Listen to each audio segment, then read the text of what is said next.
Hello guys, bersama saya lagi dalam Orang Dapat Channel dalam segmen Suara Orang Kampung. Alright, sebelum kita teruskan berita yang mengejutkan kita hari ini. Akhirnya sebelum ini tindakan yang di Pertuan Agong ramai yang tidak tahu, tetapi melalui apa yang dinyatakan terkini daripada Yang Amat Berhormat Datuk Seri Anwar Ibrahim, kita dapat mengetahui tindakan yang selama ini tidak rakyat tahu tindakan yang di Pertuan Agong. Itu dia. Dan satu lagi sahabat semua, yaitu propaganda palsu dan fitnah pembangkang. Itu dia sahabat semua yang saya mau kongsikan petang hari ini. Jadi sebelum kita teruskan, sekali lagi jangan lupa terus support channel ini dengan cara tekan butang subscribe, like, dan share. Mari kita ikuti berita panas hari ini.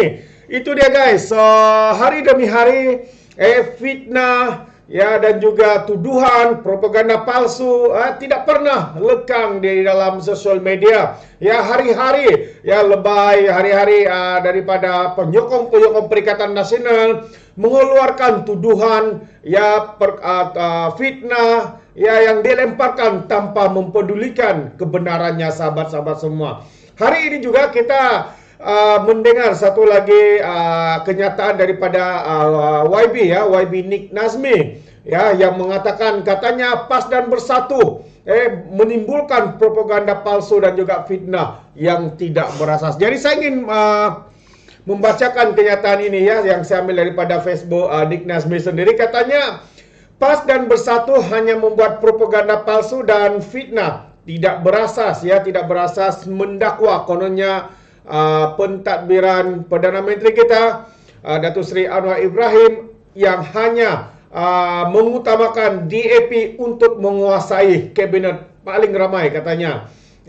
Hakikatnya katanya kerajaan perpaduan yang menerajui Malaysia kini tidak dikuasai oleh DAP seperti yang diwar-warkan. Walaupun meraih jumlah kursi terbesar dalam Pakatan Harapan PH pada pilihan raya umum yang ke-15 baru-baru ini Justru itu katanya dengan susunan kabinet kerajaan perpaduan ini secara langsung menepis segala dakwaan segelintir pihak yang mengatakan bukan Islam Cina yang akan menguasai kabinet kerajaan perpaduan ini. Daripada jumlah tersebut 8 daripada PKR, 6 daripada UMNO, 4 daripada DAP, 3 daripada PBB Sarawak, 2 daripada Amanah, 1 daripada UPKO, dan manakala seorang tidak berparti iaitu Menteri Hal Ehwal Agama. Dan mengikut kaum seramai 16 menteri yang dilantik adalah Melayu katanya. 5 Cina, 1 India, dan lain-lain yang wakili Sabah dan Sarawak seramai 6 orang. Oleh itu, PAS dan Bersatu perlu berhenti memperbodohkan rakyat dengan membuat kenyataan yang tidak berasas. Itu dia kenyataan kalau kita lihat di sini gambar raja ini boleh nampak. Oke, so ini adalah komposisi menteri mengikut kaum di dalam kabinet kerajaan perpaduan. Jadi mari kita lihat di sini kalau kita boleh nampak. Ini dia kalau kamu orang boleh nampak dengan jelas daripada jumlah menteri yang ada di dalam kabinet ini adalah 16 daripadanya adalah Melayu menterinya adalah Melayu, dan 5 daripada itu adalah menteri Cina dan 1 India, 6 daripada menteri adalah daripada Sabah dan juga Sarawak. Jadi sahabat-sahabat semua, kalau kita lihat dalam gambar raja ini propaganda kononnya DAP akan menguasai seperti mana yang diwar-warkan, dilaungkan oleh lebay-lebay, oleh pengikut-pengikut, pendukung-pendukung Perikatan Nasional. Semuanya itu sebenarnya adalah satu fitnah. Semuanya itu adalah satu palsu. Dan jelas hari ini Ketua Perdana Menteri kita sendiri juga adalah seorang menteri Melayu, menteri Melayu sahabat semua. Dan jelas apa yang kita nampak di sini 16 Melayu, 5 Cina, 1 India, dan 6 daripada menteri daripada Sabah dan Sarawak. Jadi di mana katanya menteri DAP akan menguasai kabinet ini? Memang nyata bahwa tuduhan mereka itu adalah satu tuduhan yang melampau, fitnah melampau, tanpa memikirkan hanya memikirkan kesannya hanya karena mereka mahu untuk meraih undi, mendapat sokongan dan sebagainya. Sahabat-sahabat semua, sedarlah bahwa apa yang mereka buat hari ini adalah sekadar untuk menjual persepsi seperti ini untuk menakutkan bangsa, menakutkan orang ramai, kononnya DAP yang berkuasa. Tapi pada hakikatnya ini adalah kerajaan perpaduan yang sendiri dicadangkan, dititahkan oleh Yang di-Pertuan Agungnya dan memimpin dan melantik ya Datuk Seri Anwar Ibrahim sebagai Perdana Menteri. Jadi tidak ada kerisauan, tidak ada perkara seperti yang mereka lakukan, sahabat-sahabat semua. Itu hanyalah palsu, itu hanyalah rekaan semata-mata. Jadi itu dia. Bagaimana dengan pandangan Anda? Adakah Anda juga bersetuju atau tidak bersetuju dengan kenyataan propaganda daripada Perikatan Nasional, daripada Bersatu dan juga daripada Lebay PAS ini, sahabat semua? Mungkin Anda boleh berikan komen di dalam ruangan komen. Dan satu lagi, seperti mana awal tadi yang saya katakan, Agung ya, ramai yang tidak sedar, tidak tahu sebenarnya tindakan Yang di-Pertuan Agung ini memang tidak diketahui, sebab baru hari ini dibongkarkan atau didedahkan oleh Yang Amat Berhormat Datuk Seri Anwar Ibrahim, Perdana Menteri kita, bahawa yang mengatakan bahawa Agung telah pun menolak Agung Yang di-Pertuan Agung menolak ambil gaji sejak daripada COVID-19 melanda.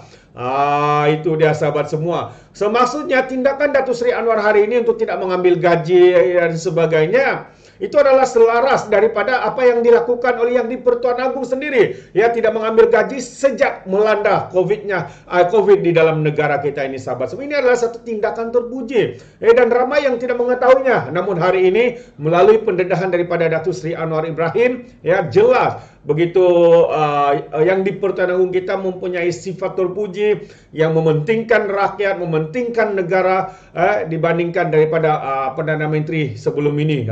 Itu dia, sahabat semua. Jadi saya ingin membaca kenyataan ini supaya kita lebih mengetahui apakah sebenar ya daripada kenyataan ini. Ini dia. Yang di-Pertuan Agong Al-Sultan Abdullah Riyatuddin Al-Mustafa Billah telah lebih awal tidak mengambil gaji yaitu sejak COVID-19 melanda negara kita kerana Seri Paduka cakna dengan keadaan ekonomi yang menekan kehidupan rakyat, kata Perdana Menteri Datuk Seri Anwar Ibrahim. Saya nak maklumkan bahawa Tuanku Agung telah menolak gaji sejak COVID-19 lebih awal daripada saya, katanya. Baginda tidak menerima sebarang gaji oleh kerajaan sejak COVID-19. Tambah lagi, saya ingat eloklah kita beri penjelasan, katanya pada sidang media selepas mempengerusikan mesyuarat Kabinet Putrajaya hari ini. Anwar sebelum ini menetapkan pendirian tidak menerima gaji bagi jawatan Perdana Menteri sebagai langkah memulihkan keyakinan rakyat ya, terutama terhadap kerajaan perpaduan pimpinannya. Anwar dilantik sebagai Perdana Menteri yang ke-10 pada 24 November yang lalu. Jadi sahabat, kena ingat juga bahawa tindakan Datuk Seri ini untuk mengurangkan 20% juga daripada gaji jemaah menteri turut bersetuju untuk melaksanakan pemotongan gaji masing-masing setiap bulan atas semangat keprihatinan terhadap permasalahan yang dihadapi rakyat ketika ini. Sementara itu, Anwar menyatakan keyakinan pemimpin parti politik kerajaan perpaduan akan menyokong usul undi percaya terhadapnya pada persidangan Parlimen 19 Disember ini. Katanya, Ketua Parti Pakatan Harapan, Barisan Nasional Gabungan Parti Sarawak, Gabungan Rakyat Sabah Warisan dan beberapa parti lain telah memberikan komitmen, katanya. Jadi, sahabat-sahabat semua, ini adalah satu perkara yang baru ya, baru diumumkan ya, begitu prihatin, begitu sayangkan negara kita dengan rakyat kita. Yang di-Pertuan Agong sendiri tidak mengambil gaji, sahabat semua. Ini adalah satu perkabaran yang mengejutkan kita. Kita tidak tahu selama ini, tetapi hari ini kita sedar bahwa kita memiliki yang Sultan, yang di-Pertuan Agong, yang sayangkan negara, yang prihatin terhadap tekanan kepada rakyat di luar sana. Memang terbaik, inilah yang di-Pertuan Agong yang kita mahu, yang kita angkat, yang kita sokong. Begitu juga Perdana Menteri yang tidak mengambil gaji sebagai Perdana Menteri, juga sebagai Menteri Kewangan, sahabat-sahabat semua. Ini yang kita mahu, kerana apa yang mereka mahu adalah utamakan rakyat terlebih dahulu. Bukan utamakan poket mereka, walaupun tidak bekerja, walaupun bertaraf menteri tidak datang, tidak ada kedatangan ke parlimen, tidak memuaskan, tapi mereka masih mengambil gaji seperti biasa. Ini sesuatu yang memalukan. Jadi sahabat semua, mungkin Anda juga boleh berikan komen Anda dalam ruangan komen, dan sekali lagi saya ucapkan ribuan terima kasih karena sentiasa menyokong Orang Indonesia Channel. Dengan itu, ya izinkan saya untuk mengundurkan diri, dan seperti biasa peribahasa mengatakan tapapun kangkap 2 ton keinginan. Dalam bahasa Melayunya, tepuk dadah, tanya selera. Sekian aja daripada Orang Indonesia Channel.